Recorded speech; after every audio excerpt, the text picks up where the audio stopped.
Carlos Torres es analista de aviación y yo le aprecio mucho que me hayas contestado. Carlos, muy buenas tardes.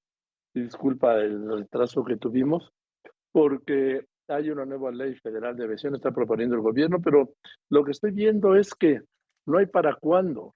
Cuando hace un momento dije que había sido el 25 de mayo, cuando la Agencia Federal de Aviación de Estados Unidos rebajó la categoría de México de 1 a 2 en 2 de mayo de 2021, fue el 3 de mayo, tengo entendido.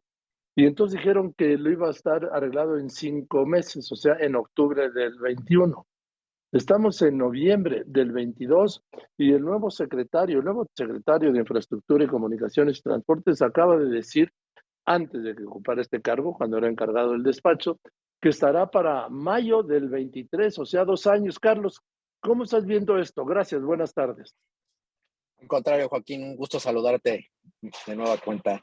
Pues así es, tú lo mencionabas ahora en el comentario, en la introducción, justamente de lo que se requiere hacer para recuperar la categoría. Y déjame ser lo más didáctico posible, Joaquín, porque es un tema, Sí, como tú bien lo conoces, pues un tanto técnico, ¿no?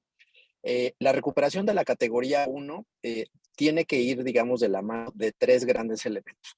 El primero, como tú bien lo señalas, está relacionado con ciertas modificaciones a la Ley de Aviación Civil y a los reglamentos que están asociados a ella. ¿Cuál es el objetivo de esto? Tratar de subsanar una serie de vacíos del decreto que en algún momento tú recordarás que existía la Dirección General de Aeronáutica Civil y que se sí, propuso todavía hacia finales de la administración del presidente Peña Nieto de generar una agencia de manera independiente. Hay ciertos elementos, digamos, que quedaron un poco en el aire y que no fueron corregidos de manera puntual, a pesar de que la agencia, pues digamos, entró pues prácticamente en operaciones al inicio de este gobierno. Esta agencia pues tiene que ser una agencia independiente, que tenga presupuesto propio, que tenga personalidad jurídica también propia y que esté alineada, por supuesto, a los protocolos de la Organización de Aviación Civil Internacional, a la que México pues está inscrito de manera voluntaria desde hace muchísimos años. Y aquí quiero simplemente hacer un paréntesis. Tú recordarás que incluso cuando el presidente anunció esta degradación de categoría, pues sí. señalaba que eran medidas impuestas incluso por organismos internacionales. México está en la OASI desde hace por lo menos 60 años y es algo que voluntariamente los países han estado en sus aviaciones civiles integrados desde hace muchísimos años, de tal manera que no nos están solicitando, digamos, algo nuevo ni algo impuesto, por supuesto, por organismos internacionales, sino algo comúnmente, pues, digamos, en la industria aérea a nivel internacional. Eso es, digamos, la primera pata. Y ahí hay un elemento bien importante, Joaquín, y tú recordarás con el tema de los accidentes y de los incidentes aéreos, esta doble Sí, cachucha que en su momento tuvo la Dirección General de Aeronáutica Civil para investigar los accidentes. Es decir, que no hubiera esta independencia y que fuera juez y parte la autoridad cuando se presentaran estos elementos. Esta ley de aviación civil, con todos estos cambios y con simplemente este ejemplo que te pongo ahora sobre la mesa de manera muy puntual, tiene que ser aprobado, por supuesto, por el Congreso, ya sea en este periodo legislativo y si no, pues hasta el siguiente. Y yo la verdad, Joaquín, lo he dicho en un par de entrevistas más, seguramente tú tienes mejor memoria que yo, pero yo no he escuchado a nadie de los diputados de oposición o a los diputados de Morena estar preocupados por aprobar esta ley. no, Y creo no, que eso no, es uno de no. los elementos más A ver, importantes. la única preocupación que tiene es que ya sea 15 de diciembre e irse. Y sacar el Tal cual, presupuesto Joaquín. ahora, claro. Y eso me lleva a la segunda pata, Joaquín, de esta explicación lo más didáctica posible, que es el presupuesto. El presupuesto aprobado para el 2023 es de alrededor de 650 millones de pesos, que recuerdo que de acuerdo a las mejores estimaciones que se han hecho, de un total de 2,000 millones de pesos que se requiere para la Agencia Federal de Aviación Civil.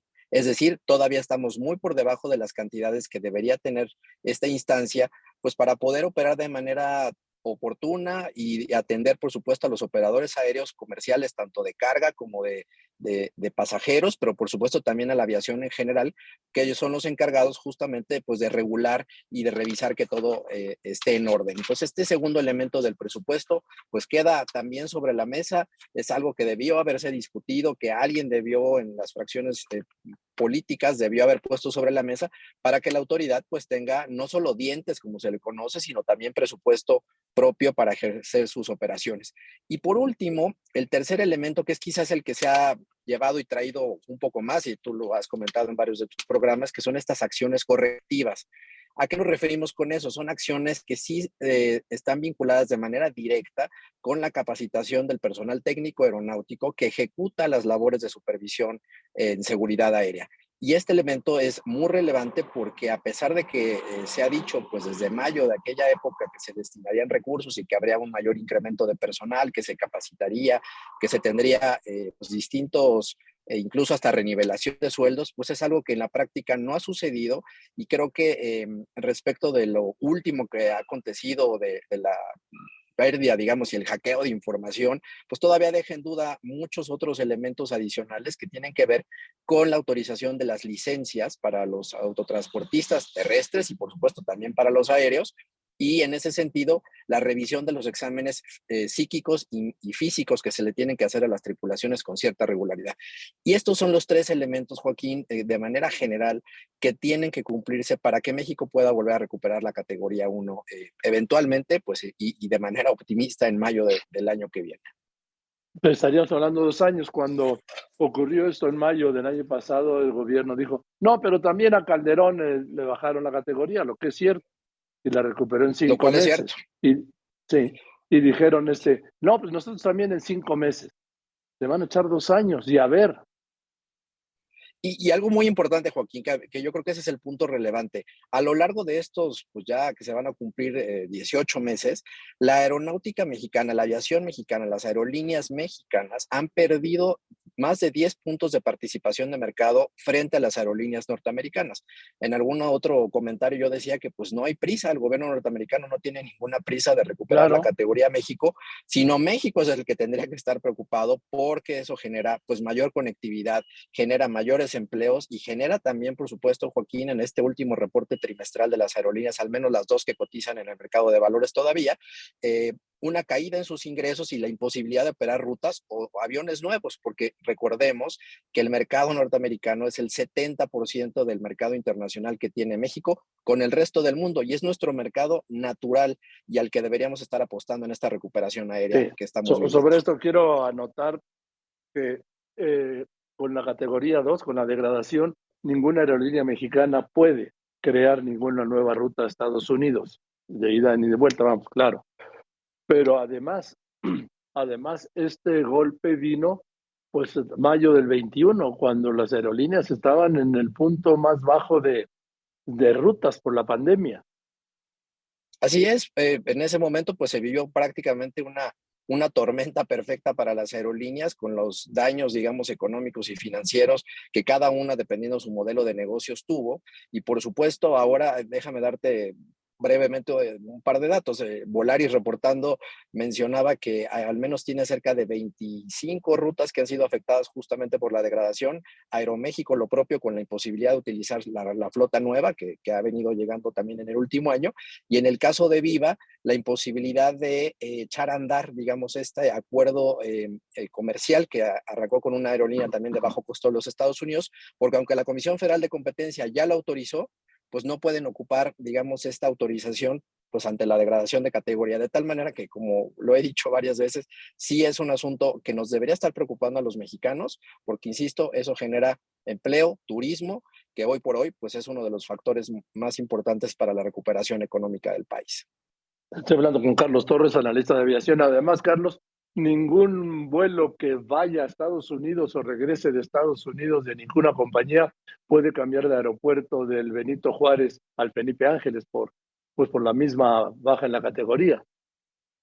Así es, y tampoco se pueden abrir, digamos, las rutas internacionales desde el aeropuerto Felipe Ángeles, que las naturales serían hacia los Estados Unidos, porque es el mercado, digamos, internacional que más demanda eventualmente tendría. Entonces, sí, digamos, las aerolíneas mexicanas están atadas de manos hasta que no recuperemos esto y en el mejor de los escenarios, poder recuperar esta demanda de usuarios hacia el verano del año que viene, con lo cual, pues son 2 años que se han perdido prácticamente y que nos tardaremos seguramente un par de años más para volver a recuperar al menos esos 10 o 12 puntos de participación de mercado que ya las aerolíneas mexicanas habían tenido.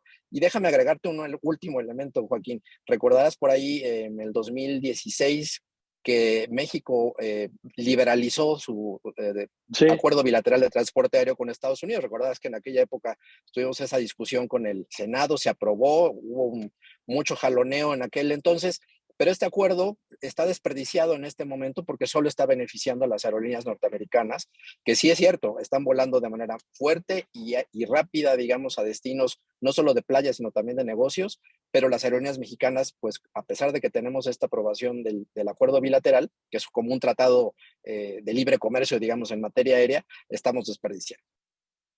pues así las cosas y esto no lo ven en Palacio Nacional. Gracias, Carlos Torres. Me da mucho gusto saludarte. Eres muy claro que Igualmente, eres. Joaquín, Eso te es muy mando un bien. abrazo y me da gusto saludarte Yo también. nuevamente. Igualmente. Gracias, especialista en aviación, como usted vio. Esto es lo que el gobierno o el presidente en Palacio Nacional no están viendo. No están viendo nada de esto, no. Están metidos con el tema electoral.